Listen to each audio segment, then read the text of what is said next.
जैसा कि सर ने बताया कि दिसंबर 1946 में हमारे स्वतंत्रता दिवस से भी पहले एक कॉन्स्टिट्यूशन कमेटी का गठन किया गया।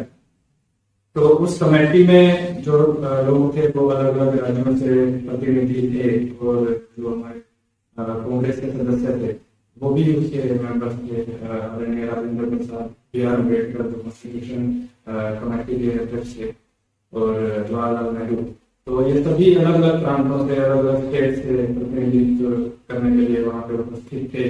तो 9 दिसंबर 1946 ये पहला दिन था जब वो सभा पहली बार दिल्ली में गठन हुआ और पहली बार लोग आपस में मिले।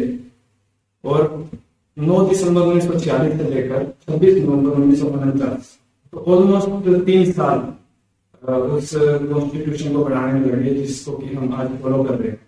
और इसमें जो टोटल नंबर ऑफ सेशन थे, जैसा हम आज भी देखते हैं तो एक साल में 3 या 4 बार सत्र होते हैं लोकसभा के। तो उस समय भी इसी तरह से साल के उन्होंने 4 सत्र लिए और टोटल 11 सत्र बनाने में लगे और 165 दिन टोटल जो सभा उपस्थित रही वहां पे। तो 165 दिन में उन्होंने जो भी डिस्कशन किया, बीच में ब्रेक किया है, तो उसके बाद इस संविधान का निर्माण पूर्ण हुआ। तो इस वजह से जितने भी लोग उसमें उपस्थित थे, जितने भी लोगों ने उसमें डिस्कशन में भाग लिया, तो उनकी जो मनोदशा रही होगी, जो कोशिश रही होगी कि इसको इंक्लूसिव बनाया जाए, क्योंकि हमारा जो देश है वो विभिन्न डाइवर्सिटी का देश है। तो अलग अलग कल्चर हैं, अलग अलग स्टेट्स हैं। तो उनकी कोशिश ये रही कि सभी को न्याय मिले, सभी की बराबरी का एक माहौल बने। तो उसको ध्यान में रखते हुए उन्होंने ये जो कॉन्स्टिट्यूशन बनाया, उसके लिए उन्होंने 100 अलग अलग कॉन्स्टिट्यूशन को स्टडी किया। जो B.R. अम्बेडकर हैं और जितने भी कॉन्स्टिट्यूशन असेंबली में सदस्य थे, तो 100 अलग अलग देशों के कॉन्स्टिट्यूशन को स्टडी किया गया। और ऑलमोस्ट 60% ऑफ द कॉन्स्टिट्यूशन जो हम कहेंगे वो उन्हीं से हमने लिया। उनकी अच्छी अच्छी बातों को देखा हमने कि पूरा स्टडी करने के बाद कि अलग अलग देशों में क्या क्या बातें अच्छी हैं, क्या क्या चीजें हम इंडिया में इम्प्लीमेंट कर सकते हैं। तो इतना समय उन्होंने लगाकर इस चीज को बनाया और आज तक भी उसमें अमेंडमेंट्स हो रहे हैं, उसमें इम्प्रूवमेंट्स की जा रही हैं। तो ये एक, मैं समझता हूँ कि एक छोटी बात नहीं है कि एक देश को चलाना, जैसा सबने भी कहा कि देश को चलाने के लिए हम उस समय पे जो कमेटी गठित हुई थी, तो उनको पूरा कितने फ्यूचर का विजन चाहिए था कि आगे क्या हो सकता है, क्या नहीं हो सकता है। तो उनको एक बार सलाम हम लोगों को, जिन्होंने इस तरह से हमारा कॉन्स्टिट्यूशन बनाया। और उस कॉन्स्टिट्यूशन को लागू किया गया 26 जनवरी 1950 को लागू किया गया और 26 दिसंबर 1949 को पूर्णतः बन चुका था। तो जब वो लागू किया गया 26 दिसंबर 1950 के दिन, उससे हमारे देश में क्या बदलाव आया, ये एक सवाल है जो कि आज हम 73वां गणतंत्र दिवस मना रहे हैं। लेकिन काफी लोगों को इस चीज का मतलब शायद नहीं पता है कि गणतंत्र का एक्चुअल में मीनिंग क्या है, कि 1950 में क्या बदलाव आ गया है कि हम उसको सेलिब्रेट कर रहे हैं।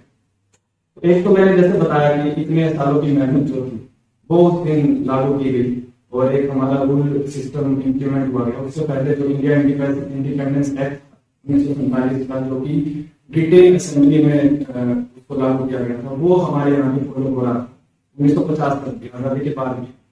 तो 2 शब्द होते हैं, एक होता है डोमिनियन, एक होता है सोवरेन। तो दोनों में फर्क है। अगर मैं हिंदी में इसकी बात करूं तो डोमिनियन को बोलते हैं अधिराज्य और सोवरेन को बोलते हैं पूर्ण स्वराज्य। तो अधिराज्य, जैसा कि आप शब्द सुनने में भी लगता है कि अधिराज्य किसी और का शासन। तो जब 1947 में हमारा देश आजाद हुआ, उसके बाद ये सोवरेन नहीं बना, उसके बाद ये डोमिनियन बना। तो 1947 का जो इंडिपेंडेंस एक्ट था उसमें ये लिखा गया था कि जो भारत देश है वो एक डोमिनियन रहेगा इंग्लैंड में, जब तक कि कॉन्स्टिट्यूशन लागू नहीं होता।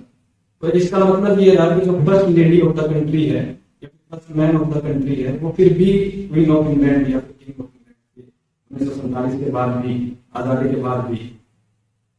तो उस समय हमारा देश एक डोमिनियन था, और डोमिनियन का मैं और मतलब बताते हुए विस्तार से मैं आपको बताना चाहूंगा कि आज भी बहुत से देश ऐसे हैं जो कि डोमिनियन ही है। हमने इतने देशों के बारे में जाना है, कई देश बहुत विकास भी कर गए, पर वो आज भी डोमिनियन है इंग्लैंड के। इनमें कुछ नाम जो है, एक ऑस्ट्रेलिया, ऑस्ट्रेलिया में आज भी एक डोमिनियन है। तो जो इंग्लैंड की महारानी है, वो अगर ऑस्ट्रेलिया में जाती है तो वो एज ए फर्स्ट लेडी वहां पे, सेम केस न्यूजीलैंड के साथ है, सेम केस कनाडा के साथ, आज भी डोमिनियन है। वो पूर्णतः गणतंत्र नहीं है, स्वराज नहीं है। तो हमारा देश भी 1947 के बाद यही था। और जो सर ने बताया कि 26 जनवरी का जो महत्व था वो उस साल से लागू नहीं हुआ, मैं भी कल पढ़ रहा था इसके बारे में। तो 26 जनवरी का महत्व जो है, पर्टिकुलरली 26 तारीख का महत्व, वो 1950 से नहीं था, वो था 1929 से। 1929 में लाहौर, जैसा कि हम जानते हैं, कांग्रेस का गठन 1885 में शुरुआत हुई कांग्रेस की। और कांग्रेस के हर साल अधिवेशन होते थे, जिसमें कि बैठकें बुलाई जाती थी, कांग्रेस के जितने भी सदस्य हैं वो मिलते थे, इकट्ठे एकजुट होते थे। तो हम जहाँ पे हैं फिलहाल, जैसा कि आप जानते हैं, अमृतसर के पास में हमारे लाहौर पड़ता है। तो 1929 का जो अधिवेशन था वो हमारे बहुत ही पास में बुलाया गया था, जो कि रावी नदी है यहाँ से 5 किलोमीटर दूर, उसके दूसरी साइड में लाहौर की तरफ, वहां पर वो अधिवेशन हुआ था 1929 का। और उसमें सुभाष चंद्र बोस और जवाहरलाल नेहरू, जो कि हम मानते हैं कि एक नरम पंथ के हैं, गर्म पंथ के हैं, दोनों अपोजिट हैं, परंतु 1929 तक ऐसा नहीं था। 1929 तक दोनों एक ही कैटेगरी में आते थे, और कांग्रेस के बहुत ही मजबूत नेतृत्व जो था दोनों इकट्ठे संभालते थे। तो उनका एक मत था कि हमें डोमिनियन नहीं बनना, हमें चाहिए सॉवरेनिटी, पूर्ण स्वराज। और कांग्रेस में बहुत सारे लोग थे जो कहते थे कि हम डोमिनियन भी मिल जाए वही बहुत है, क्योंकि और भी कंट्रीज थी जो कि डोमिनियन के तहत ही चल रही थी। परंतु सुभाष चंद्र बोस एंड जवाहरलाल नेहरू वो मानते थे कि हमें पूर्ण स्वराज चाहिए। और उस दिन 31 दिसंबर 1929 को ये डिसाइड किया गया कि हम पूर्ण स्वराज की तरफ जाएंगे। और मिडनाइट में 31 दिसंबर 1929 को लाहौर अधिवेशन में हमारे पंडित जवाहरलाल नेहरू ने घोषणा की कि 26 जनवरी 1930 से हम अपने आप को पूर्ण स्वराज घोषित करें। तो 26 जनवरी 1930 का महत्व वहां से लागू हुआ। और एक कहा जाता है कि जब तक हम मानते नहीं तब तक हम कर नहीं सकते। 1930 में हमने ये मान लिया कि हम 26 जनवरी को आजादी का दिवस मनाएं। तो फ्रीडम हमें 1947 में भी 15 अगस्त के दिन जैसे हम जानते हैं, परंतु उससे पहले भी 17 साल तक 26 जनवरी को आजादी का दिवस मनाया जाता था कांग्रेस में। तो इसलिए जो 26 नवंबर 1949 को जो कॉन्स्टिट्यूशन हमारा बना, तो उसमें जो अंतिम जो पैरा था उसमें ये लिखा गया कि 26 जनवरी 1950 से हम ये कॉन्स्टिट्यूशन को लागू करेंगे और तब हमारा दिवस है वो मनाया। तो जो मैं डोमिनियन और सोवरेन की बात कर रहा था, उसके रिगार्डिंग ये है कि 2 महीने का जो इंतजार किया गया वो इसलिए किया गया कि वो जो 26 जनवरी का महत्व वो काफी पहले से, और 26 जनवरी 1950 के बाद बदला गया। तो एक तो मैंने बताया कि सोवरेन कंप्लीटली हो गया हमारा देश। तो हेड ऑफ द स्टेट जो था वो क्वीन ऑफ इंग्लैंड से बदलकर हमारे जो फर्स्ट प्रेसिडेंट बने राजेंद्र प्रसाद, वो हमारे हेड ऑफ द स्टेट बने 26 जनवरी 1950 को। और इंडिया सोवरेन बन गया कंप्लीटली, जो हम बोलते हैं कि पूर्ण स्वराज हमें मिला 26 जनवरी 1950 को। और एक और बात है इसमें कि डेमोक्रेसी जो हम बोलते हैं उसमें 4 फॉर्म्स ऑफ डेमोक्रेसी मानी गई हैं, जिसमें कि सबसे पहले मोनार्की होती है, फिर मिक्स मोनार्की होती है, फिर मिक्स डेमोक्रेसी होती है, फिर कंप्लीट डेमोक्रेसी होती है। तो हमारा जो कॉन्स्टिट्यूशन बनाया गया है वो पहली 3 को छोड़कर और कंप्लीट डेमोक्रेसी के तहत हमने बनाया, और उसको बोलते हैं रिपब्लिकन डेमोक्रेसी। तो इस तरह से हम कह सकते हैं कि रिपब्लिक डे इसलिए हमारा मनाया जाता है कि ये प्योरेस्ट फॉर्म ऑफ डेमोक्रेसी जो वो हमने इम्प्लीमेंट की 1950 को। और कुछ ऐसे देश हैं जो कि आज तक purest form of democracy implement नहीं कर पाए। उनमें डेमोक्रेसी है, वो डोमिनियन भी नहीं है, पर वो प्योरेस्ट फॉर्म ऑफ डेमोक्रेसी आज तक इम्प्लीमेंट नहीं कर पाए, जो 1950 में इम्प्लीमेंट कर। इसमें कि यूनाइटेड किंगडम जो खुद में ही हमारे ऊपर राज कर रहा था, जो देश, वो आज तक पूर्णतः डेमोक्रेसी इम्प्लीमेंट नहीं कर पाया। वहाँ पे आज भी कि कॉन्स्टिट्यूशन के अंतर्गत ही जो वहाँ की महारानी है वो कार्यरत है। यहाँ पे हमारे कोई महाराजा महारानी का कंसेप्ट ही नहीं है। वो सिर्फ जो पहले जितने भी अलग अलग वो थे स्टेट थे, उसके अकॉर्डिंग हमारे राजे महाराजे होते थे, पर आज कॉन्स्टिट्यूशन में कहीं भी उनका कोई महत्व नहीं है। तो इसलिए हमारा पूर्णतः बन पाए। तो यूके एक डेमोक्रेटिक कंट्री नहीं है, जो पूर्णतः डेमोक्रेटिक नहीं है, मिक्स्ड डेमोक्रेसी वहां पे है। नॉर्वे में भी मिक्स्ड डेमोक्रेसी है, स्वीडन में भी मिक्स्ड डेमोक्रेसी है, डेनमार्क में भी, जापान में भी, थाईलैंड में भी, भूटान में भी, ग्रीस में भी, मलेशिया में भी। तो इतनी कंट्रीज हैं जो आज तक भी पूर्णतः डेमोक्रेसी हासिल नहीं कर पाई। हमने 1950 में पूर्ण डेमोक्रेसी के इम्प्लीमेंट किया। तो ये इस आज के दिवस का ये महत्व है। और जैसा मैंने बताया कि पूर्णतः डेमोक्रेसी के 4-5 जो पॉइंट्स हैं कि हेड ऑफ द स्टेट कोई भी जन्म से नहीं होगा, उसका इलेक्शन होगा हेड ऑफ द स्टेट का, तो वो इसमें इम्प्लीमेंट किया गया।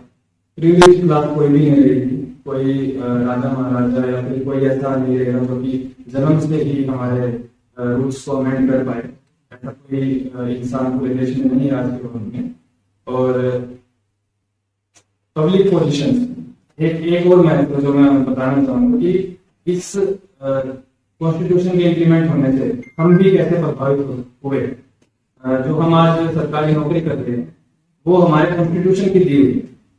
पहले सरकारी नौकरी पर जो काम करते थे वो अंग्रेजों द्वारा लगाए हुए लोग थे, और कॉन्स्टिट्यूशन ने हमें ये आजादी दी कि कोई भी किसी भी सरकारी पोजीशन के लिए अपना जो दावा है वो पेश कर सकता है।